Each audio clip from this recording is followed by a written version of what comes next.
Diary लिहिणं उत्तम, की हा पहिल्या अडीच किती या तारखेला माझं हे गेलं, त्या तारखेला ते गेलं, अमुक झालं तमुक झालं.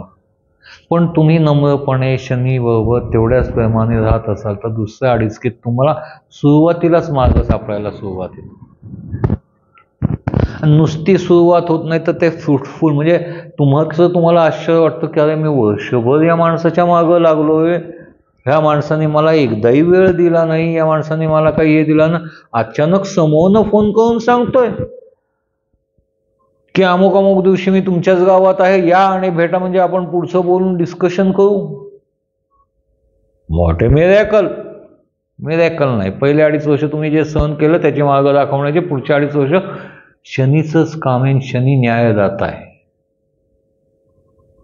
तुम्ही पहिल्या कृत्यांची सगळी फेड केलेली असल्यावर तुम्हाला दुसऱ्यांदा मदत करून वर आणण्याचं काम तो करणार आहे. पण ते करत असताना तुम्ही नवीन काळी कृत्य जर करत बसला तर लक्षात ठेवा, तिसरी 7.5 लाभली नाही तर ती आपल्याला पुढच्या जन्मात येणार आहे. कारण शेवटी आत्मा अविनाशी आहे.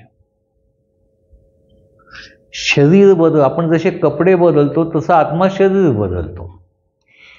तर 70 वर्षांनी बदलेल, 90 वर्षांनी बदलेल, एखाद्याचं 100-125 वर्षांनी बदलेल, पण बदलेल निश्चित. मग 45व्या वर्षी आलेली 7.5 जर तुमची 52 वर्षापर्यंत चाललेली असणार आहे तर ती नंतरची नेक्स्ट 7.5 75-76 ला येणार आहे. विचार करा, या 7.5तच तुमच्या हातात एक हे असतं की सेकंड अडीचकीमध्ये ज्या वेळेला आपलं भरती होते ना, आपलं भरपाई व्हायला सुरुवात होते ना, त्यावेळेला आपली कृष्णकृत्य होऊन द्यायची नाहीत, टाळायचं नाही. अशा कालावधीत आपल्या हातात सत्ता आली म्हणून कुणाचाही बदला घ्यायला जायचं नाही, कुणालाही दुखवायला जायचं नाही, कुठल्याही चुकीच्या मार्गाने येणारे पैसे ऍक्सेप्ट करायचा प्रयत्न करायचा नाही, कुणावरही अन्याय करायचा नाही. त्या लेवलपर्यंत तुम्ही पोचवतो पण तुमच्या संसाराला 15-20 वर्ष झालेली असतात. त्यामुळं आपल्या जोडीदाराचा मन राखायचा, नीट प्रयत्न करायचा, कारण त्यावेळेला शिळोप्याच्या गप्पा देखील आपल्या शिल्लक राहिलेल्या नसतात. काळजी घ्यायची. का सांगतोय तर तुम्हाला पुढच्या 7.5ला त्रास होऊ नये किंवा पुढच्या जन्मात त्याचे रिपब्लिकेशन मिळू नये. साध्या गोष्टी आहेत. जे मी आज करणार तेच मी भोगणार. जसं मी वागणार, लक्षात घ्या ना, तुम्ही काहीतरी मागच्या जन्मी चांगलं केलं म्हणून तुमचा आज या सुस्थितीत जन्म झालाय. म्हणजे अगदीच रस्त्यावरचे किंवा पुलाखाली राहणाऱ्या लोकांच्यात नाही ना जन्माला आलेलं तुम्ही. नाही, म्हणजे कुठंतरी तुम्ही काहीतरी चांगलं काम केलेलं आहे,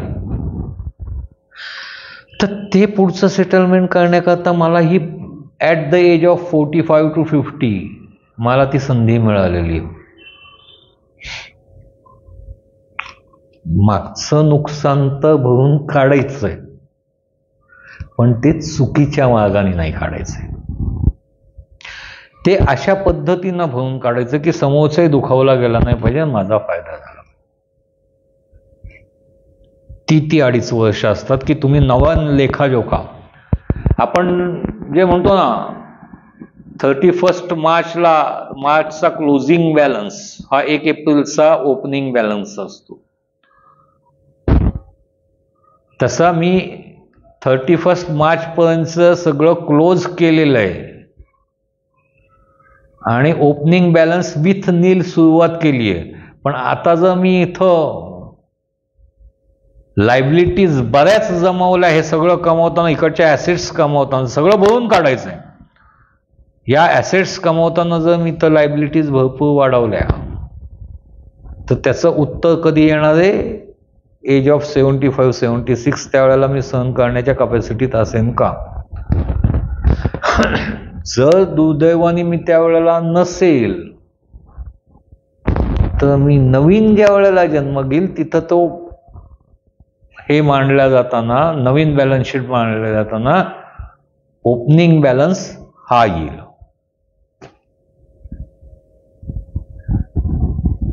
कळलं? मगाशी मी का म्हणलो की बुवा काही काही वेळेला अपात मृत्यू योग येणाऱ्या गोष्टी जेवढ्या चांगल्या असतात तेवढ्या वाईटही असू शकतात.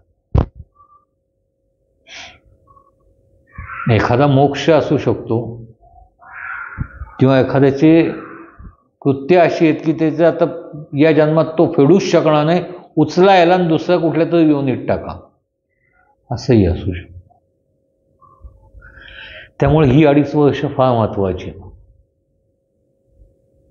जनरली असं म्हणतात की शनी 5 वर्ष छळतो, तर 5 वर्ष नाही छळत, तर त्या या 2.5 वर्षात तुम्हाला मागं पूल बांधायला सुरुवात करून देतो.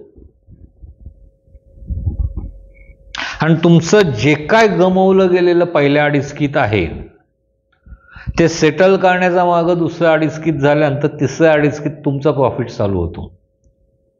तिथेही न्यायदानाचं काम असतं की दुसऱ्या अडीचकीत तुम्ही किती गुण उधळलेत, किती बॅलन्स शीट ॲसेट्स निर्माण करता लायबिलिटीज किती निर्माण केल्यात, का लायबिलिटीज निर्माण न करता मेहनतीवर आणि गुणांवर ॲसेट्स निर्माण केल्यात, आणि त्या ॲसेट्सच्या निर्मितीत किंवा निर्माण होत असताना किती माज किंवा किती मोठेपणा वापरला आहे. पहिल्या अडीचकीत जसे लीन होता तसे लीन राहिलेला नसाल. कारण जनरली माणूस संकटात असतो ना त्यावेळेला खूप नम्र आणि विनम्र असतो. एकदा तर संकटातनं बाहेर पडून त्याचं जरा बरं व्हायला लागलं की आपोआप त्याच्या अंगात माज आणि आपण त्याला असं म्हणून मीपणा आमपणा वाढतो. जो अपमान त्यांनी पहिल्या अडीचकीत चलता है या जाने दो हुआ सो हुआ असं म्हणून सोडलेला असतो ना, तोच अपमान तिसऱ्या अडीचकीपर्यंत असतोपर्यंत तो काय समजतो काय स्वतःला, मी आहे माझ्याशी बोललो असं, माझा अपमान केला, हा मीपणा आलाय. चुकीचं आहे हे कव्हर करत असतो तो. त्या अडीचकीमध्ये शेवटच्या अडीचकीमध्ये दुसऱ्या अडीचकीचं बॅलन्स शीट पहिल्या अडीचकीत जसं नील केलेलं आहे, नील जे वर आलंय ओपनिंग बॅलन्स नील, आता त्याच्यात तुम्ही ॲसेट्स निर्माण करणार आहात, पण त्या ॲसेट्स निर्माण करताना केलेल्या लायबिलिटीज त्या तिसऱ्या अडीचकीत हिशोबाला जातात. हे संपलं की शनिवार हे करतो की बुवा आता तू तुझ्या कृतीनं 22 वर्ष कसा जगतोयस ते बघू,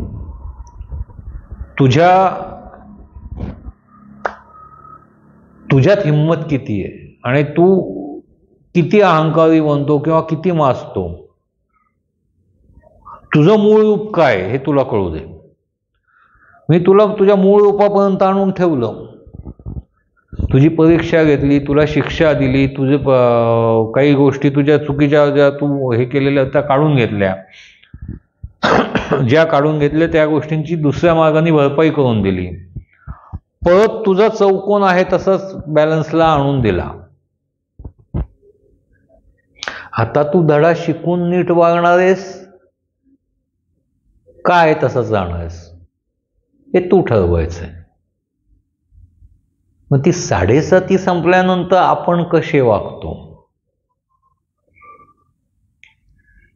किंवा वागलो आहे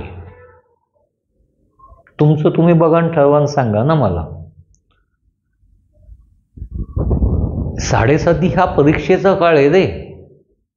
ते परीक्षा झाल्यानंतर तुम्ही पास झाला नापास झाला, काय पर्सेंटेज काय मिळवले आणि ते पर्सेंटेज किती टिकवले हे तुम्ही अभ्यास करायचा आहे, हे तुम्ही ठरवायचं, तुम्ही सांगायचं. एक आहे संपूर्ण भाग, सगळे भाग तुम्ही जर नीट बघितले असतील तर माझ्या हिशोबाने कमीत कमी शनीची भीती तुमच्या डोक्यातनं कमी झालेली असेल आणि तुमचं तुम्हाला कळलेलं असेल की आपण जर कुठल्या टप्प्यात आहोत. आत्ता जर 7.5 सुरू नसेल तर प्रश्न मिळला, सुरू झालं बघू, पण जर सुरू असेल तर आपला टप्पा कुठला चाललाय, पहिला दुसरा की तिसरा. ज्या टप्प्यात आहोत त्या टप्प्यात आपण कसं वागलं पाहिजे याचं मार्गदर्शन करायचा मी तुम्हाला प्रयत्न केला आहे. देव करो तुम्हाला ते व्यवस्थित अंमलात आणता येऊ. गणित वाढवत बसण्यापेक्षा सेटल केलेली केव्हाही चांगली असते. मी आत्ता सांगितलेल्या हिशोबानुसार बहुतांश वेळेला आपली दुसरी साडेसाती ही 40च्या पुढेच येते. खूप जण असे आहेत की ज्यांना जन्मस्थ साडेसाती असेल तर त्यांना 25शीतही येते. पण दुसरी साडेसाती ही अक्कल शिकवणारी साडेसाती असते. त्यातनं आपण जर शिकून घेतलं आणि व्यवस्थित वागलो, हाच नाही मागचाही जन्म क्लिअर होईल आणि पुढचाही जन्म क्लिअर होईल, चांगला मिळेल, असं आपल्या शास्त्रात लिहिलं आहे. बाकी तुम्ही समजदार आहात. नमस्कार.